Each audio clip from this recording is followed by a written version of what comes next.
Welcome to Talking with Teresa. It is Wednesday, January 9th, and I am at WLVS Radio, aka Listen Vision, across from Howard University in Washington, D.C. Happy Wednesday, everybody. Now that I've got the formalities out of the way, I'm going to have a great show for you guys. We have an awesome guest. But before I jump into the regular show, I just wanted to make a statement or just a declarative thing about Trump's address and the Democratic response last night about the border wall.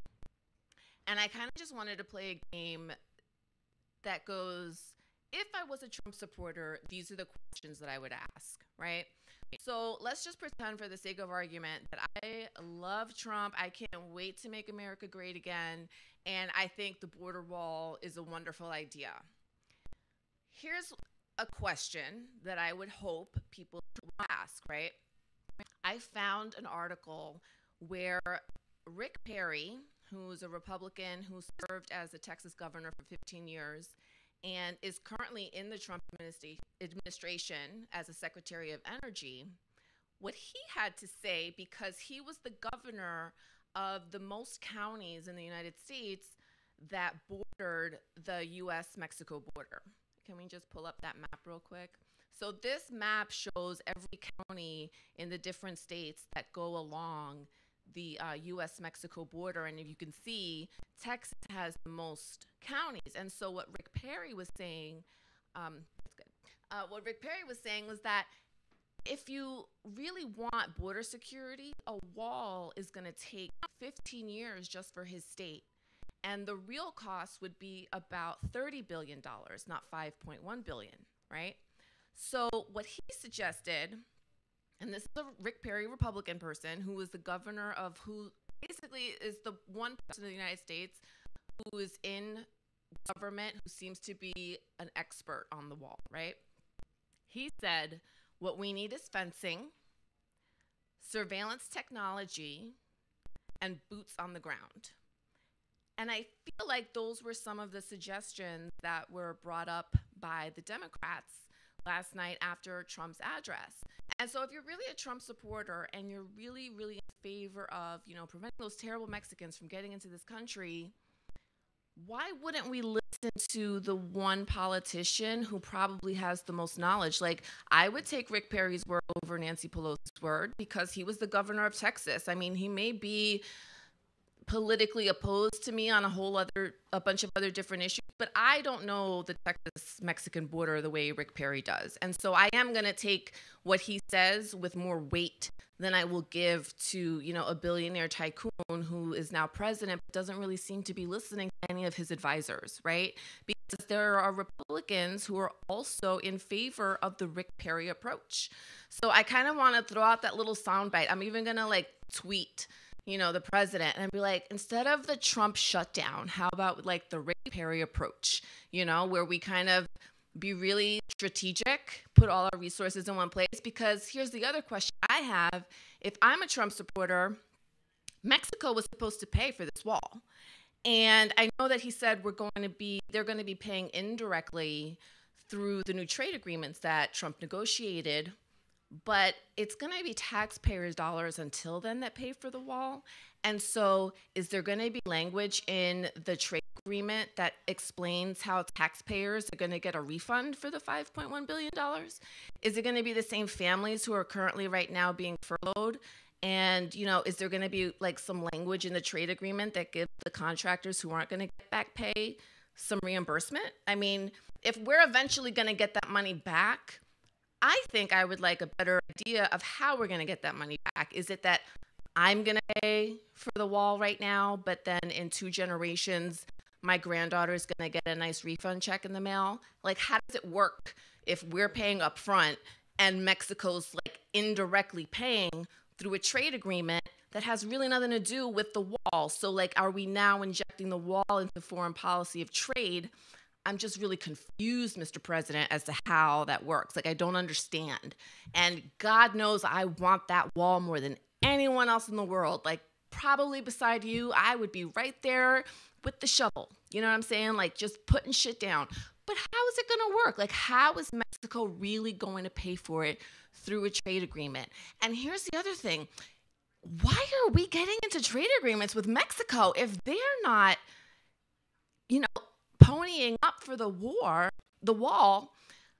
Why are we shutting down our government? Why don't we fucking just shut down any kind of negotiations with Mexico? Like, shouldn't the Mexican people suffer and have an inability to trade because they're refusing to pay for the wall? Like, why aren't we holding that trade agreement hostage over Mexico? Why are we holding 800,000, American families hostage with this government shutdown? So these are the questions. Like, I'm just a person who just wants to ask some questions. I think if we start using Republican and Democrat and all these different words, people automatically get heated in the moment and seem to lose some critical thinking skills, right? Like, everyone can just shout, yeah, build the wall, but what we really want is less Mexicans, right? So why not address the problem in a way that's going to give you the solution that you want, in a way that's not going to take 30 years and cost so much money? I have another idea for $5 billion usage, right? Trump claims to be president for the, middle America that's disappearing, right? What if Trump found the 5 poorest states, right? Fiscally, the 5 poorest states in the country, and gave each of those states $1 billion so that they can develop business training programs, education programs, and try to help that state rejuvenate its economy? Like, wouldn't that help give money to the people who are claiming that Mexicans are taking their jobs and so we're poor? Well, here, look, your state just got $1 billion, and now you have training to learn another skill since you can't mine coal anymore. I'm just throwing out ideas here because it just seems to me that helping our economy is a better use of time and resources than saying we want $5 billion, which is, according to the expert, who's also a Republican, says it's really going to take $30 billion. So what are we doing right now? I'm a Trump supporter. No, I'm not a fucking Trump supporter. He's a goddamn idiot. But those people who are supporting him should really ask these kinds of questions. It doesn't make logical sense. It's like saying if you were in an agreement with fucking Staples, but you needed to install a security system in your office, you're going to make Staples pay for it because you're going to start ordering from them less. You understand what I'm saying? Like, it doesn't make any fucking sense. Just because you spend less money at Staples, that doesn't mean that that's going to suddenly pay for your security system. Those are two separate budget items. Get it? Two separate things. So unless he has language in the trade agreement that says that certain disparities in prices are going to go funnel into the wall and makes that explicit, that money is really not going to be seen anywhere except for paying off the multiple trillion-dollar debt that we currently have. So just some things to think about for all us Trump supporters out there. Next, I'm going to take a quick break, and we're going to bring up our guest host for today. He's Anthony Oakes. He has his own show here at Listen Vision every Thursday. You're going to hear all about it in just a moment. Take a quick break.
With Teresa and Anthony. Yay! Thank you so much for coming. I appreciate you. Congratulations on your new endeavor. It's been a lot of fun. I'm not going to lie. I don't know what I'm doing quite yet. We're still trying to figure out, like, formatting wise. But no, it's a lot of fun, and I'm excited to have you. Yeah. You were my introduction to all of this. I blame you. Yeah. I'll take the blame for that, for greatness, because this is great. You have great content. I saw the show the other week, and I was like, yeah, I need to hop on. Thank you. I appreciate that. So did you watch the Trump address last night? I did not watch the Trump address last night. I have to remove myself sometimes. Mm-hmm. Like, that makes sense. and not do it for my own mental stability. Like, I have to remove myself from the equation. Like, I'll go back and maybe watch the highlights, but I'm just fed up with him. Yeah. Sometimes I have to just separate myself so that I don't become as toxic as he is. Yeah. You know what the difficulty for me is? It's the same thing that I don't like about watching legal dramas. You know, when you watch a legal drama and then, like, day one, the guy's arrested, and then, like, the next day is the trial, and then, you know, in real life, that would have taken, like, a 15 years time span, right? So it's like, I always get annoyed with the inconsistencies. And so I'm always looking at Donald Trump like, I don't understand. Like, I hear words coming out of your mouth, but logically, they're just not, like, even coherent because it's all illogical. There's nothing logical about what he's saying. And also, I don't like watching liars. It's like a crash and burn thing. Like, I don't like watching people I know that they're lying. Yeah. It unnerves me. Yeah. And I just can't. It makes me uncomfortable because I know that you're a liar. Yeah. At this point. The other thing that bothers me is just that I kind of don't really understand who's running the country right now. It's not him. Well, because the reason I say that is because, excuse me, he said that we were doing like a Syria pullout immediately. And he seemed to have made that decision like on the toilet one day because it shocked everybody. Like nobody saw that announcement coming. And so now he's been like contradicted by one of his generals just last week who's like, yeah, we're not going anywhere until ISIS is defeated. And so we're going to be here for a number of years. Well, they said when the gentleman came up with the article about, it was like an expose, but it was a specific term. I can't think of it offhand. He wrote something and he was saying that there's a faction in the White House that is actually making the decisions. Yeah. That it's like he thinks that he's running things, but really there are people in place that say, oh, no, this can't happen. So we're just I kind of think that that's like a bitch way out because honestly, they're not running things because the government shut down. Right. So like, what are you guys doing behind the scenes when like I know so many people who work in government who are about to miss a paycheck. And these aren't people who like live in, you know, multi-million-dollar mansions on the water in Florida. They're paycheck to paycheck. They need that paycheck. And I get it. I was raised by a single mom. I know how much we needed like every single paycheck that came in. And I started working at an early age because we just needed the money. And so for me, I just don't understand the logic of making so many American people suffer to keep out Mexicans. And the wall isn't going to help them out for like years and years because it's going to take that long to build. And so it just doesn't make sense to me. At this point, he's just being stubborn. He wants to save face. If he doesn't get what he wants, he's holding the government hostage. He's holding America hostage until he gets what he wants. But here's the thing. The other part of it is that like he's causing more damage than any single Mexican ever could. Like, I don't really think one Mexican is not going to fuck over 800,000 American families. You know, like one Mexican is not going to cause the government to be unable to give tax refunds or food stamps to people. You know what I'm saying? So like he's actually doing a much better job at this point than ISIS or Al Qaeda or, you know, the Mexicans at the border because they not should only take lessons from him. I'm saying like, oh shit, all we really got to do is like disrupt their economy. Yeah, like let's focus on that. But you know who figured that out? The Russians. Ugh. They figured that shit out by hacking us, by like infiltrating Facebook and Instagram with all those fake ads and Twitter. And we fell for it. A certain number of us fell for it. But here's the other thing. Like, how can you, if you're a Trump supporter, again, if I'm reading that Syria and Iran are really happy about the fact that they're going to get more power because we're pulling out.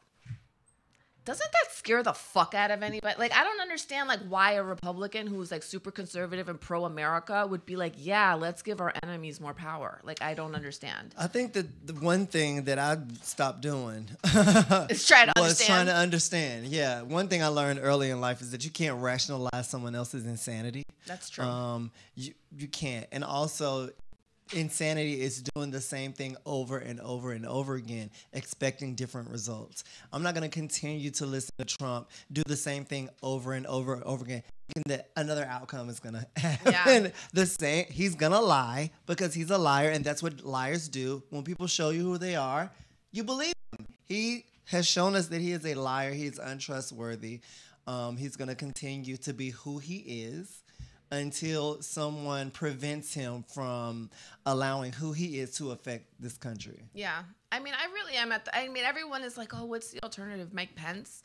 I'm like, Jesus Christ. I'm at the point, it's gotten to that point where I'm like, you know what? He's actually trying to help end the shutdown by leading bipartisan negotiations. The fact of the matter is that Mike Pence is not even a real human. Like, he's literally Data from Star Trek: The Next Generation. Like, I feel like he plugs himself in at night. Like, I can't trust anyone where I can't see their humanity. Like, I can't see his humanity. I don't see it. Yeah. I don't feel it from him. Even though Trump is crazy and stupid and a liar, and like, I can see there's something in him where he's alive. He's a live person. Mike Pence is literally a walking mound of flesh. Like, I don't know. I don't see his spirit. I don't see his soul. Okay. I just see like an autonomous. It's like, does he talk? I don't even know. Like, I know that he does, but it's like, really think about, like, when, I don't know. I don't trust it. Yeah, I mean, as far as I can throw it. But that's the thing.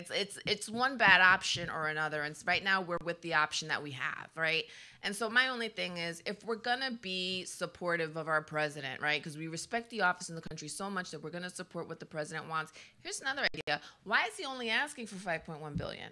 Because what the Democrats want in terms of better surveillance and fencing and boots on the ground is like another $2 billion. So fuck it. I mean, if we're gonna go $5 billion, what's another $2 billion on top of it? If you're just gonna fuck people over, you know what I'm saying? Like, if the goal is to make the border more secure, why not do both things that are going to make it immediately secure while you build this wall that you think is going to make it long-term secure? Like, why are we talking about like short? You know what I'm saying? It's but like I'm just the saying, bad like, idea this that is snowballed. what Republicans have to think about. What's going to get us immediate results, not 30 years down the line after the fucking budget has completely inflated and we're still paying for something that Mexico said they should have paid for, or he said Mexico should have paid for, right? Like, what are you thinking in thinking that if a crisis is something that needs something right now? Like, a crisis is not something that can wait 15 fucking years. Right? So how many Mexicans are going to get in the 15 years it takes to build this fucking wall? Right? Don't you want Republicans, something that's going to make it more secure right now? Like, what's wrong with having boots on the ground patrolling? If you're going to send the fucking Coast Guard and all these soldiers there any goddamn way, why are you pooling them all right here? Why not spread them out? That's just a thought. I just have like all these things. These are not solutions because I'm not a policymaker. But I think that's not what Glenn said. Glenn said Teresa's over here litigating on these supporters. Hit them with that logic. I'm just saying. But like, my question is, why aren't we asking questions? At least ask the questions. Like, you don't have to have a solution. I don't have a solution for everything. But these are questions that you need to ask. Like, you're saying build that wall, but it's only going to bring you a benefit in 2 decades. Like, listen, think about it. If I don't want the wall, listen, my sister and I used to spend our summers in El Paso, Texas, like right on the border of Juarez. It was the worst summers ever. Literally, like, it was the worst. Like, it was too hot, like 117 degrees. What does that even mean to my body? Like, my body doesn't even know how to react in that kind of heat. We couldn't go outside and play until dusk. Like, I literally felt like Renesmee in Twilight. Like, I felt like a vampire. It was the worst summer. So even if I would, in my mind, I've built a mental wall to block out those memories. But I don't want to build a physical wall to prevent Mexicans from entering the United States. I agree with you wholeheartedly. It should be approached in an economically feasible, something to affect the economy, like with those kind of exchange programs with businesses and programs to develop the relationship between the border instead of like trying to. Well, here's the other thing that you just reminded me of. The other thing that he hasn't talked about is what about the tunnels? So did you guys know, Republicans, that there are like hundreds of underground tunnels that is the method that is most responsible for drug smuggling between the U.S. and Mexico? Yeah. They actually just found an underground tunnel that was so sophisticated. It had ventilation, it had train tracks, it had water stations. Like this shit was like, you know, the Cadillac of tunnels. It literally made the Underground Railroad look like shit. It did. But he's not talking about the tunnels. So are we going to build the walls 30 feet deep and 30 feet high? Like, I'm just so, like, Mole man. We, like, going to be doing? Like, I just don't get it. This wall isn't going to accomplish anything because they can still walk across while it's being built. They can still go underground while it's being built. They can still take a fucking boat and go to, like, a coast in California. They could still go to Puerto Rico and stay. And now they're in the U.S. If they make it to Puerto Rico, they could still come in through, what was that called? Oh, yeah, Staten Island. They could come into the normal where place the rest of the where all the other immigrants came from. Like, I just don't understand what we're supposed to be accomplishing other than what he called a big beautiful wall to the sky was the exact phrase that was used like the by Tower of Babel. But but it was the phrase that's used by the Ku Klux Klan. What they really want is a beautiful wall to the sky between the white race and all other races. Well, he's like David Duke's protege. But I'm saying, like, that's allegedly. Like just Google it. Everyone's got the phone. Just be like, that bitch don't know what the fuck she's talking about. How she gonna talk about President Trump like that? I'm gonna Google this shit right the fuck now. The accent, though. Now let's see here. Oh shit. There are underground tunnels. All right, well, we'll figure them out. We're going to find those and we're going to, like, fucking blow them up, and that's going to help lay the foundation for the wall. That's what that's going to be about.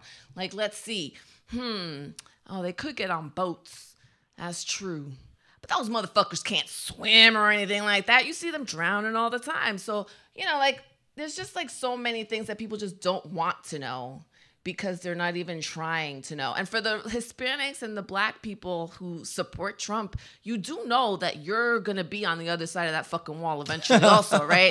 Like, I'm just not sure that people are really understanding, you could be like pro-Trump all day and he'd be like, that's a good feel, nigga, right there. Look at that boy. But then when the wall is built, you're on the other side. I've never seen, David Duke, like, hug a black guy. You know what I'm saying? Like, have you ever seen, like, David Duke and, like, Ben Carson together? Do you think Ben Carson's going to make it to the other side of the wall? Ben Carson is hanging on by a thread. Yeah, like, who's, like, do you think Kanye's really going to be, like, in the wall with them? Like, it just doesn't make sense. It doesn't make sense, guys. Let's just start asking some more questions. Shout out to Nathaniel J. Yay! And Kellen Rowe, Matt Glenn. He's really good at, like, the live. Because I had to ask him. He's like, why aren't you going live all the time? Like, I thought I was. I put the website. Yeah, you have to meet people where they are. Okay, yeah, you have to meet them where they are. That's true. Okay, Max said the country accent. Can we do a Cousin Vinny remake with her? Oh, I could. Okay. So, we're going to get off topic now from Trump, right? I have my brothers are in the military. One of my brothers is in Alabama. So when my brother goes to visit that brother, they always go deer hunting. I think this is terrible. So just the other day, my brother was there he went visiting around Christmas. And so I called him. I was like, imagine you're a deer. Prancing along. You spot a little brook, you get thirsty, you put your little deer lips down to the cool, clear water. Deer lips. And bam, a fucking bullet hits your head. Your brain is lying on the ground in little bloody pieces. Now I ask you, would you fuck what kind of pants the son of a bitch who shot you was wearing? Venison is so gamey. That's like who even my eats cousin venison Vinny. anymore? Have you not seen My Cousin Vinny? Oh, with Marissa Tomei. Yes. Yeah, See, yeah. this is what they call anticlimactic. You know what I'm saying? Like, this is when you're on stage and you just hit the fucking punchline and the audience just stares back at you and you got to figure out what to do next. That's what you're like for me right now. You're my bomb audience. Sorry, Mac. Oh, look. Yeah, he did in Black Klansman.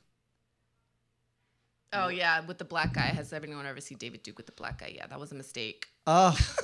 That was not on purpose, okay? We're talking about purposeful hugs. Yeah, here. purposeful. Like, intentional. Intentional, with real love and admiration and joy.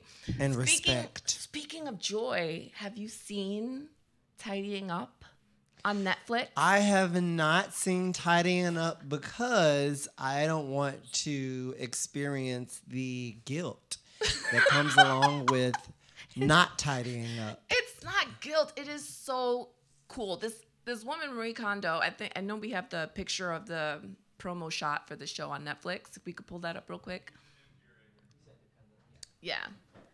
She's like this 4'11", 85-pound woman. So, of course, it's easy for her to tidy and she goes into these people's houses that are like, normal American homes with like multiple rooms, multiple closets, the big garage that people have been like storing shit. And so some of the piles are like taller than her.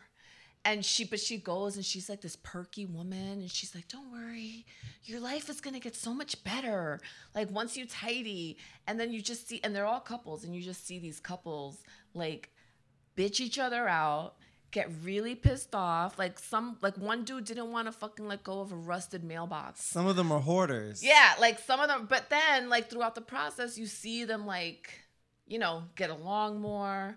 And then you saw like this one chick was like, wow, I feel like now I can do like all these different things. And I was just kind of like, well, I want that feeling. Like, it wasn't like guilty, but it was motivating. Because I was just like, yeah, I can, if these people could do it with a gigantic house, I could do it with like a 1-bedroom apartment. Well, see, my great-grandmother was a hoarder, and my grandmother was a hoarder. My mom, she has hoarding tendencies. As do I. So I intentionally try to be a minimalist when it comes to things like that. But it's like, I feel like it's in my blood. Like I have a very hard time of letting go of certain things like around the house and I will be like I don't like little thingamabobs and doodads and this, that, and the other. Yeah. Little whatchamacallits, little ducks that say follow me and honk, or little frogs that say croak if you're horny, and little fish that do. I just can't. Like, but I do. It's an intentional thing because I don't want to be a hoarder like my great grandmother. Mm-hmm. She was like, the basement was. We thought it was very the Chronicles of Narnia. Like we would go down there and it was like an expedition. Like, wow, that's a lot of stuff. Let's go see where we can be transported to this visit. Yeah, I know. It's challenging. My thing, do we have the picture that I have with the pile of clothes? So I started, and the first thing that you do is you take every piece of clothing that you have and you put it all in one space so you could take like stock of everything. No, not that one. The one on bed. That's what I wound up getting rid of. What do you mean? Like that's what I'm donating and getting rid of. What? No, the pile. Oh, okay. So there was initially a gigantic pile of clothes on the bed. This is what my bedroom looks like now. I totally decluttered, and I got like a closet and a half of space. That looks really open. It you is could open. Really think in that room. Can we keep going? Yeah. So I got the second, like that all used to be packed with like plastic bags of clothes. And like, how you separate things seasonally and everything. And that's all gone. And that's my kitchen, because I have the galley kitchen in the hallway. And so like everything has its place. I put some of the appliances that I had on the counter away, so that like I only use the toaster like when I need it, and otherwise it's like tucked away to make it clean. Kevin and I have been talking about this for like a couple of weeks. I think, you know what? It's so funny. I have these comic friends. Alex Scott. I just did a show with him on Saturday at the Improv, and he's got like 2 little kids. His wife is like, I think she's a dentist. Yeah, she's a dentist with like her own practice. They're really busy. And then he's like working during the day. I mean, she's working during the day, then he goes out at night, and they're always trying to keep their house in order. And I was like, you got to watch this show. It's like so motivating. It takes a while. You just have to like dig in and accept that like you're gonna have to like put in a lot of energy, but you should only have to do it once, is the theory. Because once you've taken everything out and you only have the stuff that you really, really like, you're never gonna wanna like put stuff away, like put other things in place that mess up your ambiance. Yeah, I feel like that every time I clean up and then I go back a couple of days later and then the room is just like... Because you're still not throwing things out. So you got to watch it. We're just recycling over and over. We just keep putting the same thing back and thinking we're getting rid of it, and we never do. Yeah. The first thing you got to do is start with your closets. And like you would have your own pile and he would have his own pile. And you guys separately, without like weighing in on each other's choices, you would have to go through each piece of clothing yourself and figure out, do I want to keep this? Oh, so I can't go in his closet and be like, no, you should have been through that away. No. Like, you have to make those decisions separately, because what it is about, like, what I'm learning is about, like, improving your, like, intuition and your, like, trusting your judgment. Because when you waffle and you go back and forth, you have, like, an initial thing that you want to do, and then you're second guessing. And so eventually you have to make a decision. And so, like, I had these dresses that were like 10 years old that like my law school boyfriend had given to me. And I was like, I found these dresses and I was like, but it brought back like all this stuff because there were good memories. But I'm like, and then I was talking to my mom on the phone and I was telling her, Mom, I'm going through this like decluttering process. And I told her, I was like, you know what? I just got rid of the dresses that I've had for like 13 years because they were still like, I take care of my stuff. So they were really good quality. And my mom was like, I still have the silk dresses that your brother's father got me 35 years ago. And I was like, why? And she was like, he spent $500 on those. That was the only thing he ever got me. That was a good quality. I'm not throwing those things out. Yeah, she should take those to a consignment shop. That's what I'm saying. Like, but get rid of it and do something and get something back. But really, what are we holding on to when we're holding on to stuff from people? Just old memories and just clutter. Just our minds are cluttered with these old things that we need to let go of. Yeah, and it's just nice. Like, for me, I'm just finding that like little by like I still have a lot to do. Like that was just the clothing that I got rid of. And then I just like tucked everything into closets until I can get to those other categories. That's why the kitchen looks so nice. But if you open the kitchen drawer, like shit's gonna fall. You know what I mean? Marcus like, Keith said that's nice. You did a good job. Shout out to Marcus Keith and Chandra Gore, who's also tuning in. He's so good. Do you want to come on every week? No, I can barely do my own show. We could do a combo. We could just like join forces. Oh my God, yo, I do. The room is in shambles now. Like, we just need to, but we said that we were gonna stuff keep coming up, and we can't like. Yeah, and what she says in her book is that give yourself like 60 days, because it's gonna take that time. Like if you do it after work, if you do it on the weekends, just for an hour on the weekend. 60 like, days. So we're like evicting the clothes from our. Yeah, like no. She's like, but if you take everything, like the clothes shouldn't take you 60 days. The whole process, because after you do the clothes, then you're supposed to go to books. And then you're supposed to go to paper. Now, I have a desk that's like so jam-packed with paper that like it's a struggle to get it out. And I know like I don't need like 95%. I just haven't wanted to go through it. And see, my thing is I don't like drawers and dressers. Like they're just, I don't know, they're bulky and they just, I don't know. I just feel like. So what do you do with all your paper? It's in drawers and dressers. But want to get rid of them. I want the silver racks, like the ones that are in stores. Oh, that's horrible. What? I think it's just the bare minimum. I just want the minimal way to store things in the room. I don't know. I feel like if you just watch the show, you're gonna make them watch the show. Okay, Kevin's here, so we're gonna make sure that they watch. You have homework. And what's it called again? What's the name of the show again? Tidying Up. You guys are gonna have it's on my Instagram. I have we're gonna show real quick the video. I did my very first folding tutorial because that's how excited I am over this like tidying up process. So we're gonna just show you guys the quick like 1-minute video. We're gonna do that now? Yeah, now. All right. It's like, wake up. Shout out to Erica Nolan. All right, y'all. If you've been watching my you know, I'm totally obsessed with Marie Kondo, and I just learned how to properly fold a sweatshirt with a hood. So you flip it with the top facing towards you.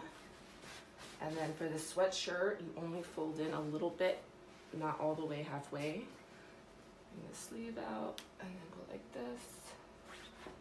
Fold halfway here.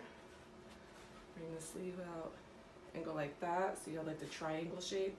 And then you take the hood and you bring it up and then tuck the strings into it and make the hood flat, right? And then you fold it into thirds.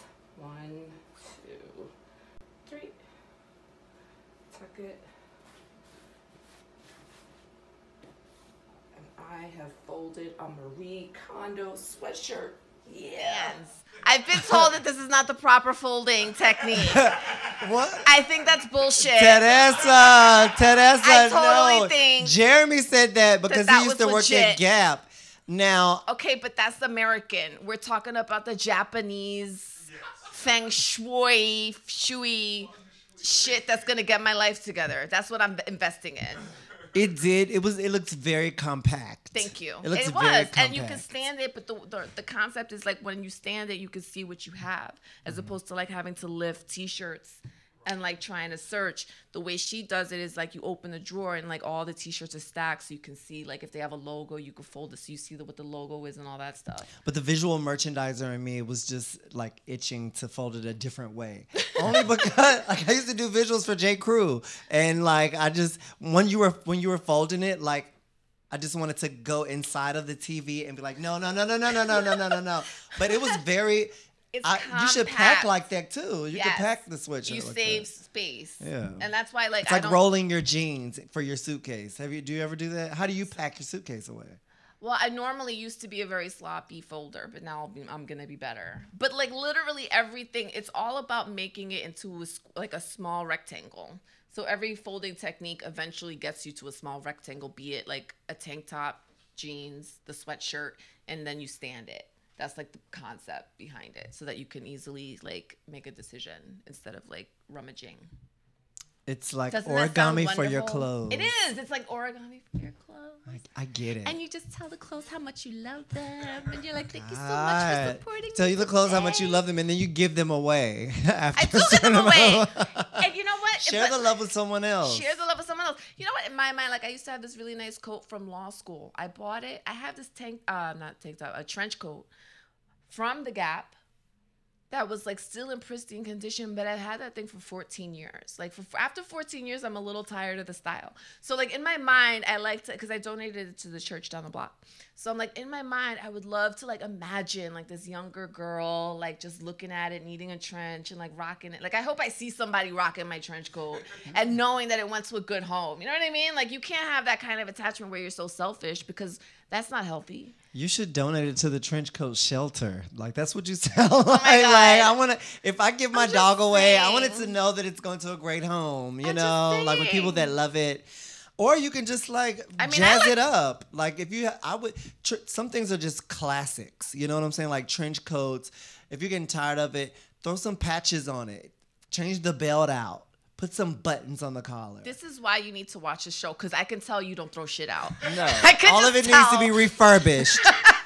Recycle. We just need a little A little paint. jazzmatazz, a little razzle dazzle. But don't you think that you have things in your house that you normally like don't even remember they're there?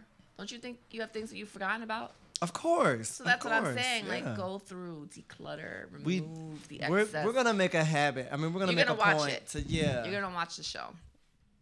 Yes. So why don't you tell everybody about yourself, because we kind of jumped, and you have your own show on Thursdays. I do have my own show on Thursdays. It's called, actually this Thursday, I'm going to have Lorraine. She is over a stage play called The Ties That Bind.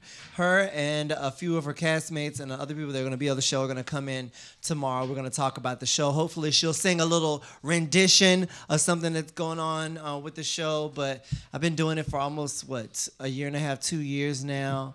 Started off with Alex Starr. Shout out to Alex. And then I just, the show became mine. And it's Thursday Night Tea with Anthony. It's on every Thursday at 6 p.m. We go Facebook Live just like this. Yes, shout to Keontae Cole. Okay, shout out Keontae. Look at you giving shots out, okay? I feel so perhaps. It's like you're my daughter. I figured it out. Yo, it's an amazing show. It's a platform show. I bring people on, singers, actors, dancers. Yeah, that's my favorite part of it, the variety aspect. Yes. So many people like who normally don't get a chance to show their talent have a spot, and I like that. And I love the feeling that I get when I allow them to do that, when I provide them that. I mean, because they enjoy it and they, are able to take from it what they do. And it's also good networking. It's amazing. Because he's had some people. He had like a financial advisor the same day that I was on. And during her interview, I was in the corner taking notes. I'm like, I got to talk to her. Get your credit right. Get your credit right. Yeah. She was like, how to negotiate with creditors and how to do this, that, and the third. Yeah. And credit, insurance. Shout out to Willie Beverly. Insurance. Yeah. Because life is it's a conglomerate of everything. You know what I'm saying? And so that's what I wanted to bring to my show. Talk to the people that like to do shows. Talk to the people that need insurance. Talk to the people that want to own a business. Talk to the people that run agencies and nonprofits and things of that nature, and give them a platform. It's comedians, singers. Yeah, and the other thing, they're really informative, because I also remember on one of your episodes, we found out that, wasn't it like the DC college or community college that was giving like free business classes or something like that if you're a DC resident? UDC. UDC, if you like wanted to start and get like free classes if you're a DC resident, then like that was something that I would have never even known to look for. Yeah, workforce development. And I learned a lot. I learned a lot from bringing people on about just like nonprofits, donating things, how to help out in the community. I do a lot of work with ANC commissioners. We have a lot of politicians that come on the show, right? Especially when it's time to get reelected. Honk, honk. It's like, where are you now? It's like the people who go to church on Easter Sunday. Okay, yeah. And you're there every Sunday, and you're like, what the fuck is this Easter, shit? okay, like, now you want to wear a pretty dress. But, yeah. Yeah, it's crazy. Shout out to Kat Caro. Thank you. Hey, Miss Kat. See, mine keeps freezing. They do the Go For What You Know radio show, her and Miss Joanne. So shout out to them. Thanks for tuning in. Yay. So tell me, what else have you guys been up to? So let's see. I had a show at Caroline's on Sunday, but it's postponed. Oh. Yeah, okay. so that was sucks. like very... It was, I know. Like, imagine how I felt. I know, that sucks. I was really looking forward to, that is one of my goals, to cross one of those stages. The Cellar, the ones that... That's all the audience for those who don't know. Now, those are places in New York where all of the major... That's where careers are started. Yeah. People come in, they see you, they like what they see. Other comedians, all the famous comedians, Chris Rock, Dave Chappelle, Eddie Murphy, all of them have performed in these shows. Sinbad was just there. And we were going to do a showcase on Sunday, but it was postponed, so we'll see. But you'll get there. Yeah. It's going to be fun. Definitely. And I think that the next show that I'm on is probably... I'm hosting a fashion show. Oh, okay. Yeah, it's my... Yep, He's super fashionable. Yep, it's Sunday, January the 27th. It's with Diana Darby Model Management, David Perry. It's going to be amazing. I can't wait for that. That's the second one I've done in like 2 months. Yeah. I know. It's like... Did you bring any pictures of your like amazing outfits? I did not, but me and Kevin went to the mayor's inaugural ball, and he just had this thing that looked like he looked like a regal pimp. That's the only other way for me to describe it. I think we have pictures of it. Yeah, he just looked like amazing. Yeah, look at that. You look like a regal pimp. Yeah, shout out to the headpiece. I won that headpiece at work. Oh, that's my baby. Hey, yay. Kevin. Shout out to The Flunky, www.theflunky.com. If you don't have time to do it, The Flunky does. You guys are going to totally be on season 2 of Tidying Up. I can see it now. I feel like we could do it. They had a couple gay couples on there. There was these 2 guys that had basically just finished college, and they wanted their parents to take their relationship seriously. And so like they were still living and storing things like very dorm-like. And so their thing was like... Did they have bunk beds? No, okay. But they had like, just messy. I was about to say. Just messy. And they also had like these 2 girls who were a couple who like didn't separate their clothes so they could never find it. Like, we share accessories and we share this, that, and the third. And Marie, again, was like, no, you guys need to have your own separate space so you can like maintain everything on your own. Unless you're like conjoined. Yeah, like Were there's they no need Siamese? to be like that fused. So, but it was just interesting because it also like helps people like figure out what their own quirks are. Like, oh, I never realized I was like this much of a XYZ, right? Like there was one husband, I'm not gonna tell you which episode, but he was like, I am not having it. He wasn't even there when she showed up. And then at the end, That's because gay people are so shady. no, but then like at the end of the episode, he heard the doorbell. He's like, she's here, and he like ran to the door. And he was like, Marie. Gay people are also fickle. He's not gay. Are you sure though? He wasn't gay. He was married for 40 years joking. to a chick on the show. I'm just saying. I'm like obsessed with this show. Like if you haven't seen it, I really, really encourage you to do it. But yes. Speaking about gay people, I'm in a show about LGBTQ. What? Yay! The gayest It's the gayest roast ever. And What if day gay of the people week is the 16th? You say what? What day of the week is the 16th? I don't know. Okay, let me look it up because we want to tell you the day. The day, it's on a what? It's a 16th is Wednesday. A Wednesday. It's next Wednesday. It's next Wednesday at the Passenger. Shout out to John Yeager. I've been on some really good mics lately. I have John Yeager's show right after this at the Passenger. Yes. So he Extra does genius. It's an all-woman showcase tonight at the Passenger. Starts at 7:30. I saw that. That's gonna be amazing. On 7th Street. The food, oh my God. I normally don't eat, like, I normally try not to order because I'm trying to, like, spend less money. So, like, Good normally luck. I'll just, like, spend, like, get a Coke or something. That's where the money goes. People think that, oh, you're going to these, like, you have to, it costs to be a comedian. It like, really does. Like, this is, like, I think golfing would be the only other, like, super expensive hobby because all those things, like, cost money. Yeah. But, like, between the Ubers to get there, if it's a really The far gas, place. if you drive. The gas if you drive. Then, like, you usually have to be somewhere for 2 to 3 hours for 5 minutes of time. So you're just, standing around with nothing So else you to have do. to get a drink So you're or usually getting a something. drink or something. Or like a snack or, and then the Uber ride home, or you get something to eat while you're out because you're out for some. I did 3 shows yesterday. So I was out. I did Hot Beef with John Yeager on U Street, which is a great room to work out your jokes. Mm-hmm. They had a great crowd there. And then I did The Pinch. They had a showcase. Shout out to Jelani. Okay. Hosted by Christine O'Day. And then I supported Dominic's Room. Oh, how was that? Pass the Mic. It was awesome. Pass the Great Mic. show. I'm on that one next week. Shout out to Dominic. Shout out to Dominic. Yeah, Shout out to that all. was- You know what? A lot of people are running really good rooms. Yes. I think. Yeah. Yes, And like they Will are. Packer is going to be taking over Solly's for Attack of the Comics. What? Yeah. I didn't know that. Definitely Real Comedy is now going to be running Solly's on Tuesdays. And Habana Village is coming back. And Habana Village is back. Yeah, so it's actually going to be an exciting time, Yeah, I think, just for can't comedy. wait till the spring. I love to go out and like spring, summer. I'll perform 4 to 5 times a week. Yeah. When it's the winter time, It's like hard to get motivated. two at the max, 2 to 3. Yeah, I'm gonna have to definitely like bring in like more flyers for people. But yeah, like, and then I did the Improv Lounge on Saturday. This past Congratulations. Saturday. It was exciting. I was the only chick on the lineup, and like I think the youngest. Who runs the world? Girls. So yeah, but that I was think I'm going to exciting. the improv show tomorrow to see Is it open Fernando. Yeah, the open mic. night? Fernando and somebody else. Fernando Madrigal and someone else. Yeah. So no, I think it's a really good time like for comedy and trying to be like a little bit innovative. A lot of people are coming out with podcasts now. Yeah. On top of like what we do. Get out there, people. Yeah. Live your dream. Find your passion. Walk in your gifts. They'll make room for you. All you have to do is put the work in. Tidy up.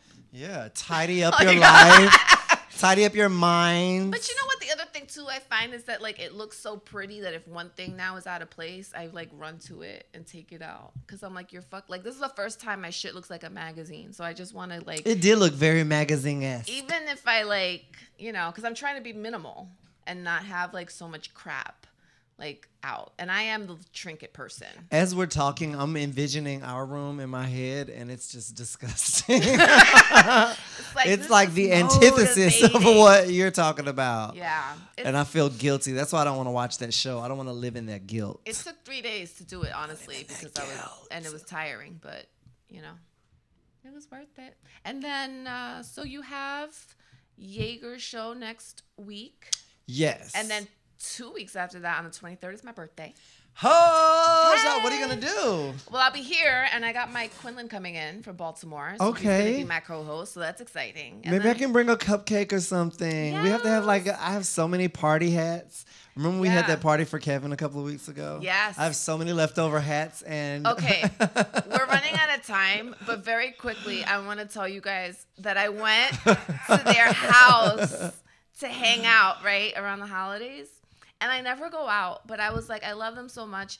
And they were like, hey, come chill. And I was like, sure, I'm going to go.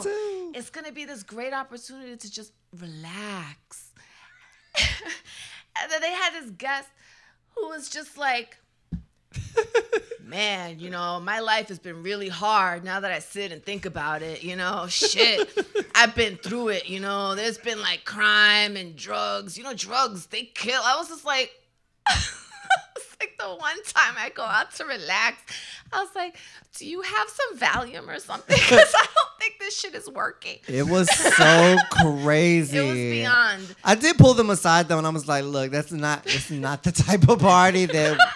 Yeah. It was more like a support group. Yeah, and then it was another person there. They were encouraging it. Like, let it out. No, this is a birthday. We're hanging out for somebody's birthday. We're celebrating life. Yeah, and he was like, oh, man, like, there was times I just wanted to end it all. You know what I'm saying? But it wasn't really like, it's just over more like hot wings? Like, over brisket? We had brisket. We have brisket here. Yes. And cake. And cake. That was good cake, too. That cake was amazing. It was. Shout out to Miss Renee. Yes. Renee. But yeah. Dankness. But otherwise, they're very fun guys. But yeah, it was just like this. And then I went, you put in the wrong address. Oh, you went to the wrong door. So I went to the wrong door across the street, pounding the shit out the door. Like, I was about to start screaming outside because I'm like, maybe it's just that kind of hood. And I was like, and we live in Southeast, so it's really not to be going to nobody else's door. Right. Exactly. On the door. No, girl, come back over here. We're over here. I'm jiggling the doorknob on this side of the road. Like, just trying to get caught out there and stuff. But we did have a good time. I have to go back. And you guys we had a pretty tree though. Kevin, shout out to Kevin with that tree. It was a very beautiful tree. My Instagram, which is my primary thing, is TLC_comedy. And because I feel like Teresa Concepcion is just too long. Teresa Concepcion. Teresa Concepcion. So yeah, if you guys ever want to check out on Instagram, TLC_comedy, or Talking with Teresa on Facebook, you will see pictures of Kevin and Anthony's beautiful tree, and like maybe my like deer in the headlights expression and what was going on at the party. That might be up there. I don't know. But this is a lot of fun. Thank you again for coming. Teresa, I anytime. appreciate you so much. Most definitely, always. And I cherish the relationship that we have. Yay! And thank you guys for tuning in. Come back next week, Wednesday, 6 p.m. live. And now I know how to use it. I'm going to start practicing giving people shout outs. Yeah. Thank you. Take care, everyone. All right. Bye, guys. Mwah.